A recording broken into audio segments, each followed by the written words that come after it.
Good morning, this is Mike Babcock. I'm going to be talking today about the prison epistles of the Apostle Paul.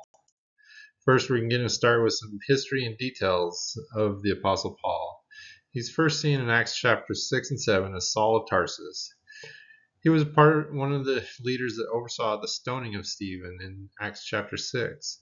Then in Acts chapter 7, he's known as part of the Pharisees that received letters from the synagogues at Damascus to capture and imprison anyone preaching the way, as it was known. On the road to Damascus to get these letters or to enforce them, he had a life-changing experience with Jesus.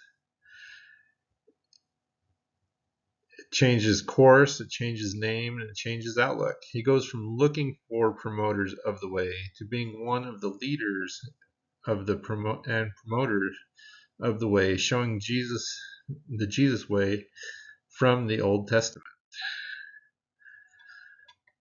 After about 20 years of living, learning, and following and teaching Jesus' way of life, he finds himself accused of breaking temple laws and being beaten. When he's rescued by the Romans and imprisoned, he appeals to Caesar. It takes around 2 years, it's estimated, for him to travel from Jerusalem to Rome. Once he gets in Rome, Acts 28 verse 30 says he remained in Rome for about 2 years in his own rented quarters. Paul's outlook while he's waiting in prison to be heard by Caesar. Philippians chapter 1, verse 12, Paul tells us, I want you to know my situation has actually turned out to advance the gospel.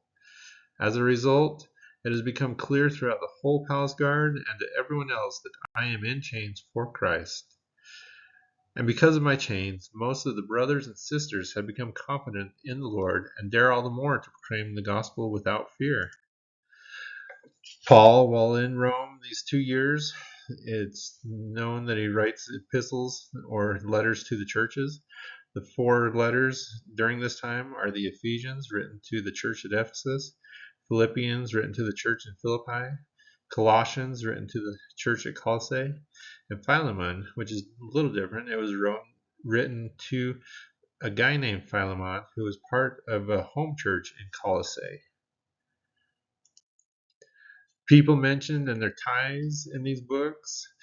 In Ephesus, Acts tells us that Paul lived there for several years as a missionary. It also mentions a guy named Epaphras who learned from Paul, became a disciple during his stay, and then he returned to Colossae, starts a church, and then while Paul is in Rome in prison, he visits Paul, informs him of the status of the church at Colossae, to which Paul responds with the letter that we know as Colossians to the church at Colossae. Other mentions are a guy named Onesimus and Philemon, which I'll talk about in a minute. To the Ephesians, as I said, Paul wrote to the church at Ephesus, encouraging them and challenging them how to live daily their Christian life. Philippians, Paul wrote to the church at Philippi. Colossians was to the church at Colossae. Philemon was special because it's written to Philemon, who is a leader of a home church in Colossae. It's in regards to one of his slaves that ran away, somehow found Paul in Rome, has become saved, and has been really helpful to Paul. Thus, Paul writes to Philemon, challenging him to live out his Christianity by not only forgiving Onesimus, his former slave, but also accepting him as a brother in Christ and a fellow servant of God.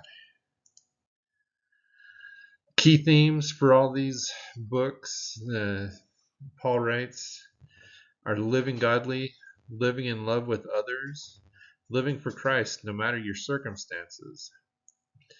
Paul also talks about praying for all things, with all things, in all situations. No matter what situation you find yourself in, he says, pray for me, pray for others, pray for God for God's will to be done. Rejoice. Philippians is full of rejoice. To have joy and rejoice. Rejoice for everything, with everything, and in everything. No matter what you're doing, if you're living for God, as Paul was, Even if he's in a jail cell in prison waiting to be heard for 2 years, find joy in everything and rejoice. Pray for him, pray for others, live out your Christianity.